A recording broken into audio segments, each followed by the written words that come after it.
the return of the sausages. All sorts of things that I would have wanted as a kid that I couldn't have, right? Famously, Sky TV. How'd that happen? I guess I just forgot what was going on. They're eating the dogs, the people that came in. They're eating the cats. Hey, it worked. So is Iran on the path to a democratic government as part of the global community, or has the impetuous Donald Trump just unleashed bloody chaos in the Middle East? That's the principal subject that Joe Phillips, Martin Liptrot and I will be discussing today, along with the now relatively small matter of the sensational Green victory in the Gorton and Denton by-election. Coming to you first of all, Joe, what's your answer to that question that I've posed? The question is, are we going into a bloody war? Well, yes, and as far as I can see, it's a completely illegal war. I think, we've heard Keir Starmer overnight sort of now saying, yes, he's allowing American military to use UK bases, but he's tangled himself up in not saying this is defensive action, not offensive action. And of course, the question is always, Jim, what do you want the end game to be? Now, we know what happened in Iraq, we know what's happened in Afghanistan, we know what's happened in Libya. And if you don't have a plan for what you want at the end, then what are you doing? Because at the moment, the strike on Iran, the assassination of the Ayatollah, had not helped the people of Iran, and it spread the conflict further and further afield across the Middle East, which is very, very dangerous for obvious reasons. But, the impacts will be felt here. The impacts will be felt. Oil has already gone up by nearly 10% overnight. So that's going to have an impact on the economy. And Rachel Reeves, who's making her spring statement tomorrow, will be looking at that and thinking, oh, no, not another thing out of the traps when things were looking a little bit more hopeful. So I think we're in very parlous state. I don't think Trump's got a plan. I think it's just him and Netanyahu. Iran is an enormous country, 93 million people. There is no obvious opposition leader. And the danger is that there was already in the planning with the Iranian Revolutionary Guard, because of the age of the Ayatollah, they were planning for succession. And the stuff that I've been reading suggests that the people who would take over now would make him look like a Liberal Democrat. So, there is a danger that you end up with an even more hardline, brutal regime. And of course, what you've done is you've created, while many people are going, this is wonderful, it's freedom at last, without a plan of how you move to the next stage of a functioning civic society and a democracy. Can Trump answer the simple question, do you want regime change or a change of regime? And I don't think he's even given that a thought. Martin, you've got wide experience of the United States, having lived there until very recently. I'm intrigued by this president and the whole MAGA movement that said America wasn't going to get involved in these sort of conflicts. How Donald Trump has come to this position. Apparently, instant polls suggest that only 1 in 4 Americans support this initiative. What's your take on it, looking at it from the American perspective? Yeah, so, Americans don't want boots on the ground, so we don't want to see our soldiers deployed. That's probably the universalism in the States at the moment. When these things are effectively computer games of drones versus drones, they're all a little different in terms of impact than having, loss of life for US military. I agree with Joe that we don't know what the end result of this is. I and many others aren't losing any sleep over the Ayatollah having gone. 37 years of a murderous regime, threats to world stability, funding global terror, and all the challenges around Hezbollah and other things, and destabilization in the region. So losing him's no loss. I hear his son is in line to take over. So, if you want proof that it's a cult, there it is. It's keep the family silver close. So we'll see what happens. I hope that there's been a little more engagement, not from the president himself, but from the authorities and the Pentagon, especially with the wider Middle East community, Saudi Arabia in particular. Saudi Arabia is our biggest ally in the region. It's the nation that was making peace with Israel, trying to find the Abraham Accords to bring a better settlement in that part of the world. I hope that the Gulf community and the Saudis have a big say in the future direction that happens in that region, because without them, we are probably just stuck in a vicious cycle of war and bombings and counter wars. That's very interesting, because I heard a commentator yesterday saying there was a slight danger that the UAE, all the Gulf states and beyond, which are now receiving incoming missiles, might actually draw away from the United States. So I think it's absolutely crucial, the point you make and you hint at, that there has been some discussion about this, because one interpretation is that this has caught the Arab states by surprise. I think the instant response and the military targeting of US facilities and other infrastructure in the Gulf probably came as a surprise. The Bahrainians and the Qataris and the Iranians have been a kind of proxy war for decades anyway. The closing the oil routes, of course, impacts on the economies of the world. The Gulf nations, or the Emiratis. Oh, there's a fire alarm for us. It is like being in Tel Aviv. I'll let it finish. It'll go in a second. The risk is that the Gulf states' economies get hurt hard. They're trading nations, they're tourism nations, they're very much part of the global economy. And they probably have a view towards de-escalation rather than escalation if they were looking to take a political course from here. And we don't know what that means. So hopefully as I said earlier, the conversation between global authorities and American authorities with those in the Gulf and Saudi, those lines of communication are wide open at the moment, and proper dialogue's taking place. Joe, do you think it could basically be, because there was some very interesting comments from Gordon Carrera, the BBC's security correspondent, that the Iranians made a colossal mistake, or the intelligence was extremely good, that the Ayatollah was actually in a meeting with a lot of senior people on Saturday morning, and that opportunity which presented itself, led to them taking this action, and that it was in the moment pragmatically driven just by that. Yes, I heard that interview too, and there is no doubt that America and the help of Israel have been looking for an opportunity. I mean, although Trump is mercurial, and that's being kind, I think the decision or the plan has been being hatched for some time. But I think, I still come back to, but what do you do next? I mean, this isn't like Venezuela, where you've got the useful puppet of Delcy Rodriguez, who'll take over, and Maduro, was taken away and all the rest of it. But, we know what Trump does. He'll do this. And Martin talked about loss of American service personnel. Well, we've already seen 3 deaths and several seriously injured. Now, that is going to hit really hard in America, because an awful lot of people thought that the isolationist president was never going to risk, putting American troops at risk in foreign countries thousands of miles away. Now, that's very quick. 3 people dead already. And as I say, others who are very seriously injured, we understand.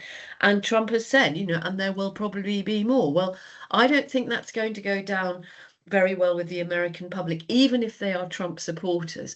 And I do think there are some really valid questions about, where was the consultation? J.D. Vance, for instance, was in Washington. There was no cohesion. It was a very small number of people who were involved in the decision, as far as I can tell. Shouldn't this have gone through, to both houses, or at least to Democrats as well as Republicans? And I think, Well, what about the United Nations? I mean, think of all the agonizing that George W. Bush with Tony Blair went. I mean, ultimately, controversially, they didn't get the resolution they wanted, but they were at great pains to try and go through the UN. That seems to be completely out of fashion Well, now. yeah, and also Trump couldn't care less because he's not going to wait anyway. And if he thought he was going to lose, he's going to do it because to him it's about power and might and strength. It's not about diplomacy. It's not about world order. And what he's done is, managed to deflect from Ukraine, which is still going on. I mean, it is quite ironic, isn't it, that you've got Putin saying this is appalling, this is an illegal invasion. Hello, what about Ukraine, Mr. Putin? And so he's bypassed the UN. He's yet again shown that he's got no regard for international law or diplomacy. And I think it is a very dangerous place. And I think, as Martin says, I mean, the relationship of the Gulf states who have worked really hard and been very, very clever and very cautious in straddling, the two sides of the Middle East to try and bring peace. But, they're now being hit, although my heart is breaking for those poor influencers in Dubai. Martin, turning to the legality of this, and this is a matter which obviously involves Keir Starmer, our Prime Minister. You could see the sort of tightrope act that went on yesterday in the morning saying none of our bases have been used, and then changing the analysis. Now, we know the justification for that was that, British military personnel, holidaymakers were coming into danger because of the sporadic attacks by Iran. But obviously, John McDonnell predictably has been on the radio this morning saying, here we go again with an illegal war. Where do you think the majority of opinion amongst Labour MPs is about this? I think Starmer's in a position that he's got no way to recover from, has he? He's got a coterie of his own backbenchers John McDonnell leading the charge, no doubt, who will all disagree with him no matter what he says or what he does. He's got a lot of MPs who are probably looking over their shoulder in their own constituency parties, worrying about deselections and all that internal politics that goes on.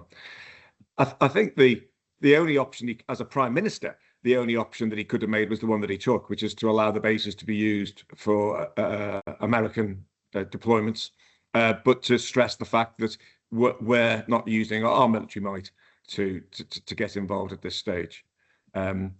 Anything else is untenable from a British Prime Minister under these circumstances. I think, unfortunately, I do get the feeling that Starmer's a bit of a dead man walking anyway, and that the summer will, post-May at least, will bring a wider conversation about the direction that the Labour Party and the nation go, because of course whoever picks up the reins, like the Tories do when they swap jockeys midway through the race, you're still in the race, still get to be Prime Minister. So it'll be interesting to see who comes through as the replacement. Let's get to that perhaps in the second part when we talk about Gorton. But I think if you look at it in terms of on defence structures and defence strategies and our place in global affairs, I don't think you could deviate from the route that Starmer took this morning. Of course, the other domestic consequence of this is that Rachel Reeves is making this spring statement tomorrow, and perhaps some of the calculations that she made are now going to be blown out of the water, depending on what actually happens. So, what do you think about that, Joe? Well, I mean, if this doesn't concentrate her mind on raising spending on defence, which apparently the Treasury have said no to, then, I don't know what does, because the impact of the hike in the price of oil, and we know that the garages around us are probably full of petrol and diesel at the moment, but I bet you the price will go up by this afternoon. There's one strange thing about that. Apparently, most of the oil that goes out through the Gulf of Hormuz actually goes to Asia and China. It doesn't particularly come to the West. I mean, there is a global knock-on price, I suppose, but we don't actually depend on oil coming through the Gulf. I was a bit surprised at that. No, we don't, but it does go to other places where, things come to us from those other places. So there will be an impact, and that'll have a direct impact on the cost of living. So, you know, Rachel Reeves, I think, needs to be brave. And this is a moment to say we are going to increase spending on defence. That's what we promised to do. We are now under threat. We can't trust America. I mean, you know, since we've been talking, 31 people have been killed in Lebanon by the Israelis.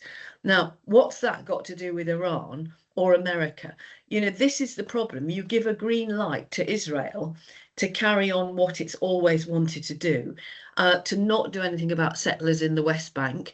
You know, you've got, as I say, Ukraine, which now again goes on the back burner. And you've got all sorts of things. And I think, you know, the other thing, and it's really serious. Let me just before we lose this, let me just put the Israeli case so that we're balanced here. You know, the going back to Gaza, they were daily rocketed from Gaza by Hamas.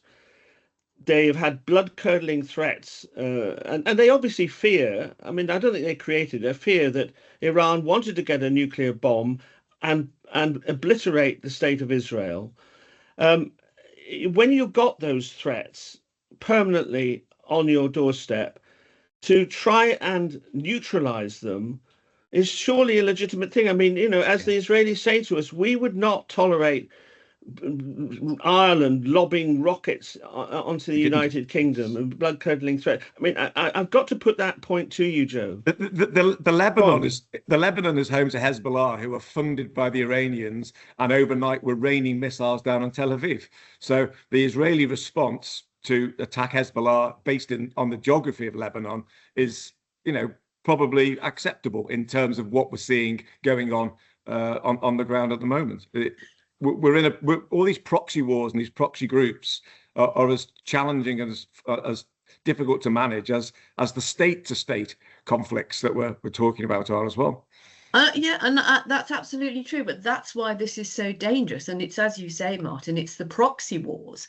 You know, whether it's Hezbollah or Hamas or other groups around the Middle East. You know, we've seen the overthrow of Assad in Syria. So, you know, we've also got good relations with Oman and Jordan and Bahrain.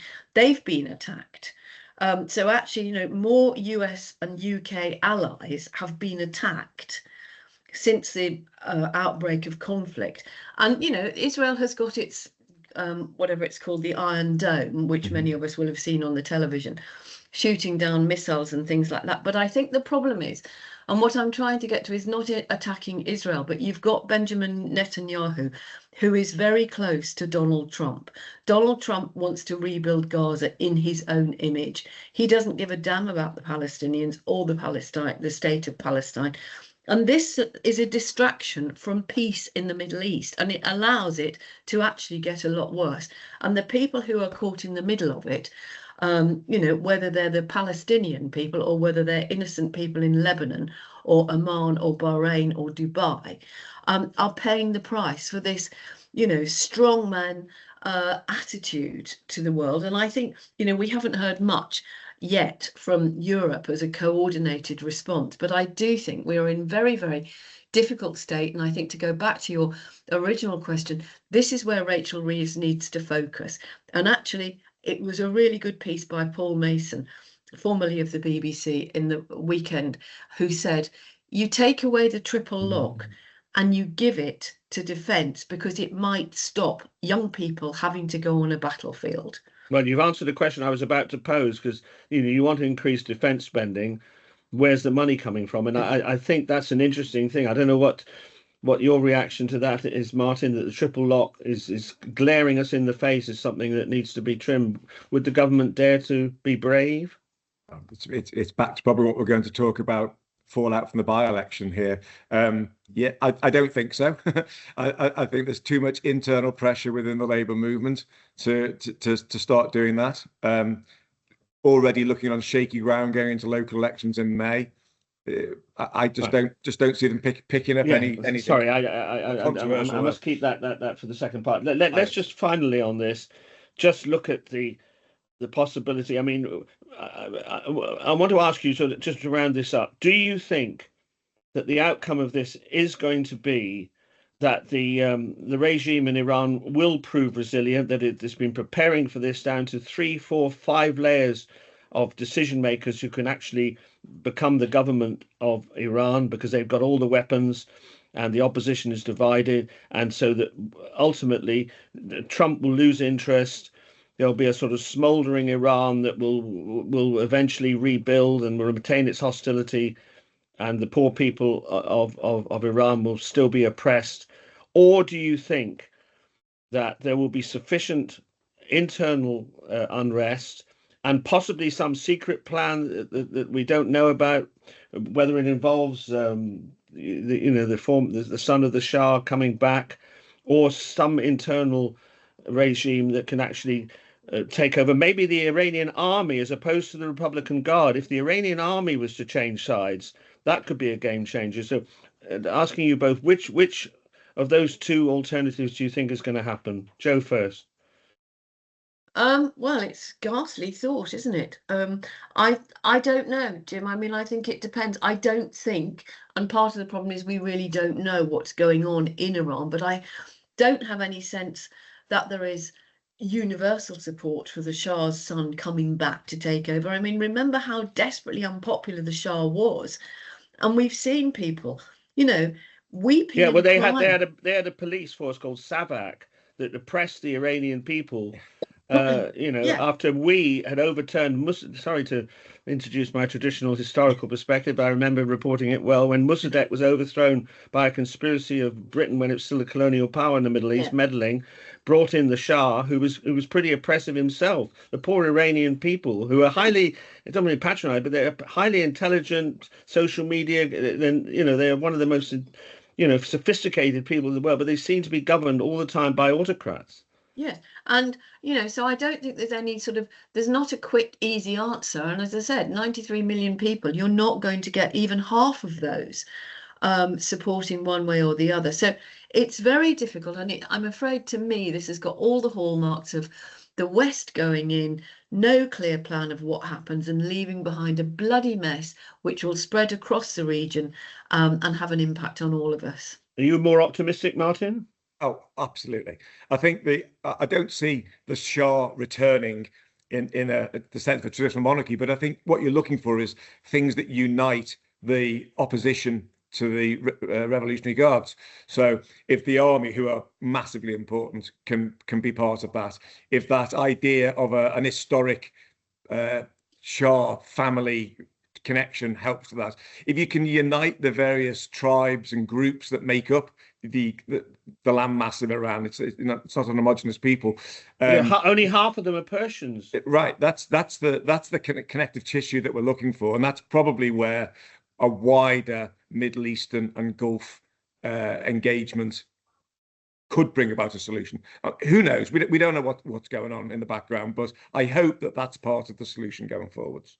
Okay, well, now let's turn to what we thought before the weekend was going to be our major talking point, which is the stunning Green victory in the Gorton and Denton by-election, with Reform coming in second place and Labour in third place.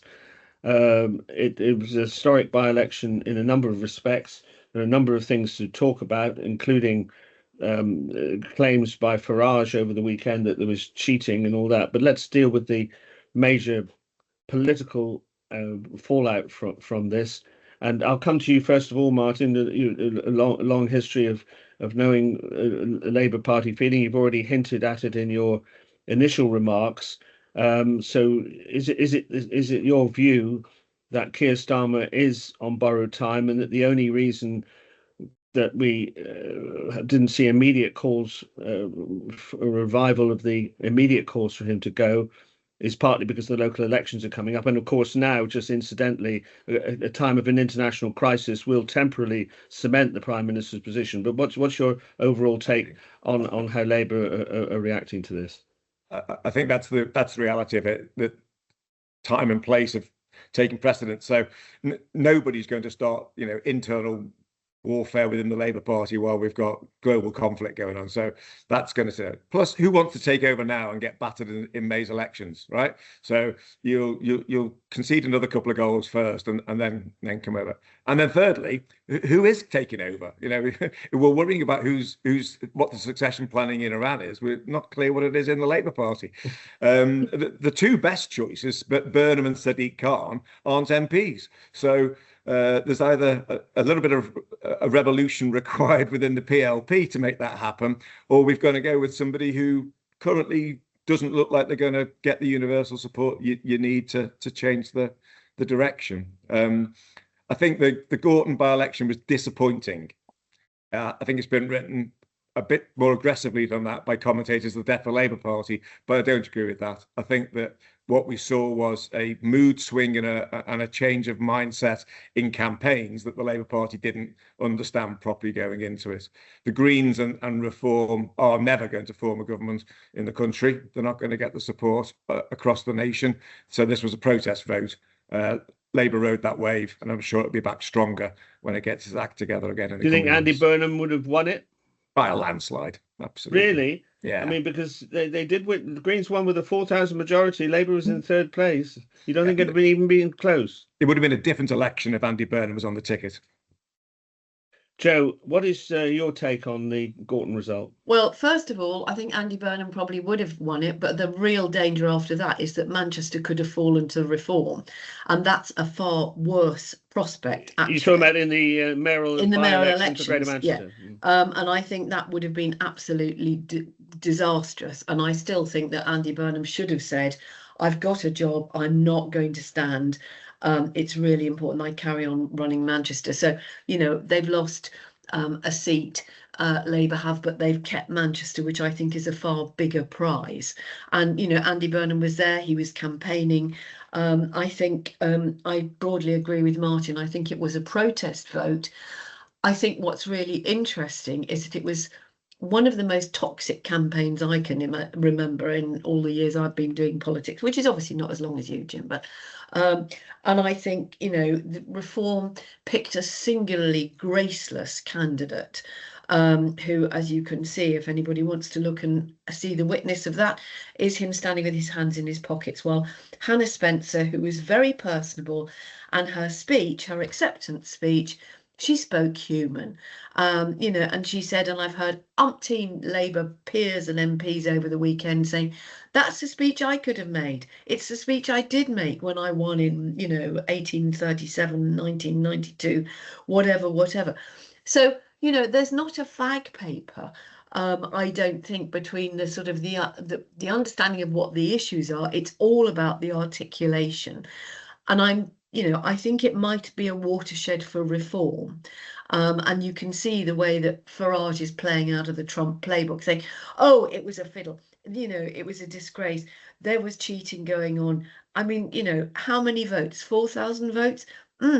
They only won Runcorn by 6. So I would have thought it's more likely there was cheating in Runcorn, actually, if you're going to go down that path. So I think Labour will recover. I think... you know, everybody can say Andy Burnham could have, should have, you know, but as I say, he would have lost Manchester, I think, or it would have been very tricky. And I think Martin's right. I think who would want to, and who is well set to take over from Keir Starmer? It may be that this crisis in the Middle East is actually helpful to him in a way that boring, dull, inability to communicate is actually what you need. And if he's sensible, you know, he'll make a statement to the Commons and he'll bring together Ed Davey and Kemi Badenoch and possibly Nigel Farage and possibly the SNP and Plaid Cymru together and say, right, this is a briefing, this is where we are on a war footing. Because what I was going to say before we turned onto more domestic politics, but it does play into this, at what level is the security threat to us, to America, and to places in Europe? Because when you have something going on in the Middle East with the high level of emotion and anger, you know, there are an awful lot of bad people out there. Just sticking to the post-Gorton thing, do you think, Martin, that if another by-election prospect came up, particularly in the north of England, that the National Executive Committee would bar Andy Burnham again? It's hard not to, isn't it? Because the argument that was excuse me, the argument that was made wasn't about the seat he was going to, it was what he was leaving behind, an expensive and unnecessary Manchester mayoral election. So that stays, whether he's going for a seat in Liverpool or a seat in Manchester or Leeds, it makes no difference, does it? I think, I'm not sure Andy's team played their cards in the right order, going back 6 months, 8 months, when there was that strange what I would do when I was Prime Minister article that popped up in the media. Perhaps reviewing that and thinking about how he presented himself, he might have got a different outcome. But I don't see the party's management changing its perspective on allowing him to stand anywhere else based on what they said last time. I mean, given the Labour Party's incredible loyalty to its leaders compared to the Conservatives, can I just paint a scenario which was hinted at by Joe there, that and a lot of this does depend on the economy. If Rachel Reeves is tomorrow still able, as she intended to do, point to some green shoots in the economy, there's a bit more breathing space with spending and that they sort of write off the May election. I know it's easy to say this, but they write off the disaster of the May elections and just keep plodding along, as Joe says, relying on this steady, dull, the actual virtues of Starmer being steady and dull, that he could actually survive through the summer? Or do you think it's a certainty there's going to be a challenge from somebody in the summer? No, I think I would imagine there's going to be a challenge as we sit here today. It may be delayed because if we're on a global footing of challenges outside of Westminster politics, nobody wants to be seen to be making the move then. We may also just see the Labour Party lose a lot of councillors without losing a lot of councils, because we've got a very strange system where some are all out elections and some are 1/3 elections. So you might not see such an horrific landscape for the party after the May elections. It may just be way down in numbers. And that might not be as much of a trigger as losing control of authorities to reform or other kind of fringe groups that put themselves together. What you may also see, sorry to carry on, is that we have to do deals with other parties, and the Greens will have to realise that shouting and being nasty to Labour isn't enough anymore, and they'll have to have some policies that people can look at and say, actually, that works, and they'll have to come to the table along with the independents and other Lib Dems and whoever else is, Plaid Cymru's, whoever, to start to put coalitions together that keep reform / conservative / whatever other patriot parties you get cropping up in local elections out. So we might have a bit more grown-up politics as an outcome of all this. Just looking at the Greens, Joe, they've got, I think, their spring conference coming up where all sorts of motions are under discussion. And you can bet your bottom dollar there'll be far more journalists crawling over that conference than would ever have done so in the past. And they are going to be subjected to considerable scrutiny. And amongst the issues that are going to be raised are, it's all very well for their candidate, and she did come over really well, and she did make a good closing speech, but she was also associated with a leaflet which had Narendra Modi on it, a Hindu, that was clearly intended to send a message to the Muslim community in that constituency. There's also their highly controversial policy on complete liberalisation of drugs, possibly coming out of NATO, which will be even more a poignant point considering the international situation. So, the Greens are now going to face, and especially if they, as Martin has said, they have got to be credible possible partners in complicated coalition governments in local government. They're going to face a much more rigorous scrutiny now, aren't they? Yes, and quite rightly, as indeed reform should have done and should be, where they are, screwing up in local authorities around the country. It reminds me of the days when I worked for Paddy Ashdown and doing Liberal Democrat conferences where there were umpteen journalists. And Paddy was nearly beside himself because it was, the motion, do fish feel pain? Honestly, I'll never get that time back in my life. It was a very long debate. And legalising drugs. And that was, 100 years ago. And we were painted as the party of mad people. Well, that's nothing compared to the Greens. So they will, I think, where people have got Green councillors and they're doing stuff locally, I think people can see that they're probably quite good, but I think in terms of national government, they're nowhere near it. And the idea that we would be, you know, leaving NATO. I mean, on the drugs thing, I think the point they want to make is that it should be a public health issue, not a criminal issue, which is much more in line with what Scotland does. But they will come under scrutiny and they will be attacked. But I think what we've seen now is, you know, you've got, if you like, you've got Polanski versus Farage. Well, Badenoch, Davey and Starmer are pretty irrelevant. And I think Martin's point about the local elections is really important. It's not going to be the clean sweep. I mean, we haven't got any elections here in Kent. So it won't look the same as it would have done, you know, in previous things where it's right across the board. And in a way, it's sort of baked in. You know, Labour know they're not going to do very well. But, you know, are people going to vote for reform?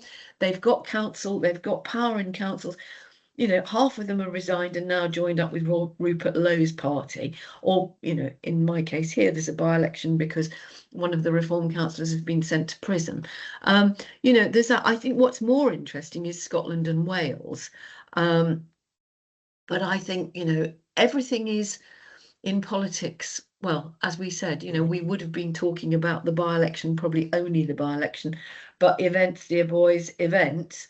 We're now looking at what's happening globally, and it could be, I think it could keep Starmer safe. And I still don't think, even if they collapsed in the local elections, I don't see anybody who could step into his shoes or who would want to, given the state of the rest of the world.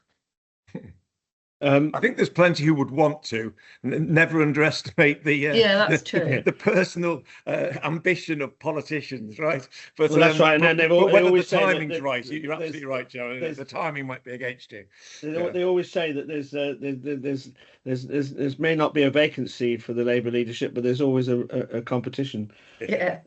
I mean, the fundamental issue, and it comes up with the spring statement tomorrow, and Martin's hinted at it, is that the Labour Parliamentary Party in particular, and the Labour Party more generally, has got to face this issue of the public expenditure and welfare reform and all that sort of thing in the context of increased defence expenditure. And Martin, you seem to hint, but you'll speak for yourself, that there still isn't a will in the Parliamentary Labour Party to make the tough decisions on welfare. There isn't, is there? We know that from the previous rounds of conversations about cuts to welfare and the U-turns and the protests that took place early on in the administration. A lot of our conversation is based on the making the right decision to do the right thing for the right reasons, and that's not always how you run a country. So it's difficult to go from a set of policies and practices and behaviours in opposition for decades, excuse me, to having to make the tough calls that being in charge demands. And I think this is unfortunately the weakness that Starmer's feeling at the moment, is that he hasn't got, excuse me, a parliamentary party that he can rely on for tough calls. There's a lot of horse trading has to take place in the tea rooms just to get through things that perhaps should be, you know, at the cabinet's door rather than the party's door. Any last thoughts, Joe, on what we've been talking about today? All I would say is that, you know, since the by-election was called, and I did hear an interesting, I think it might have been John Curtis after the election. They didn't have to go in February. They could have done it in May. They didn't have to do it quite so soon. Which is, you know, another thing to discuss on another day. But since that by-election was called, Morgan McSweeney's gone. Antonio Romeo has come in to replace Chris Wormald as Cabinet Secretary. There was that talk to the Labour Party, Parliamentary Labour Party, a couple of weeks ago, which by all means was sort of, you know, and that was at the point where they didn't know, or probably didn't think they would necessarily win. Gorton and Denton. So, you know, it may be that this change of regime at number 10 and a different approach will pay off in the end if MPs feel that they can have a conversation. But, you know, Martin's absolutely right. They've got to go back to using their walloping great majority to make the tough decisions on welfare, triple lock, spending, and all the other things, and begin to tell people, what have they done? They are bringing down GP waiting lists. They are making changes to send things. They are moving ahead with an online safety bill. Shabana Mahmood is absolutely, adamant that she's going to clamp down on immigration. She's announced more things today. And, that immigration is falling to the point that, we'll have zero net immigration very soon, and people will be going, oh, we haven't got anything. But what you really need to do is that sense of, as Hannah Spencer said, people work hard. And I thought it was very interesting that she kept talking about people working. And it seems to me that the Labour Party have lost track, even though they come out with this trope about hard-working families. That's Reform's theme as well. Well, I know, because it is that thing of, actually, it is the people who are working who are not getting any further, who are perhaps having to claim universal credit or free school meals or whatever it is, who feel as though they're not getting any further up the ladder or nearer to owning their own home or paying off their student debt or their kids getting jobs. But if you can begin to see the economy begin to stabilise, people feeling a little bit more hopeful, high streets perhaps coming back into some sort of life, although God knows how, with business rates and everything else. But, people need to see and feel it, and they don't. And it doesn't matter how many times you say it, if you've got Rachel Reeves and you've got Keir Starmer who can't communicate, you're not going to believe them. The other thing I would say is that, Josh Simons, for heaven's sake, why did it take him so long to resign? That's another distraction that they didn't need. He should have resigned immediately. And we've got these ongoing things about these dodgy peers. We've now got Lord Doherty and some other woman who lied about her PhD, who's not taking up her seat in the Lords. Now, I know, on the grand scale of things, it's not Peter Mandelson, but Peter Mandelson, Matthew Doyle, two other peers nominated by Keir Starmer. There are big questions about his judgment. Thank you very much indeed. A wide interpretation of some final thoughts that I invite Sorry. you to get. No, absolutely wonderful. Martin, thank you so much for coming on today. Who knows where we'll be in 7 days' time with the international situation, but we'll be back with another Downtown podcast then. So from Joe, Martin and myself, bye for now.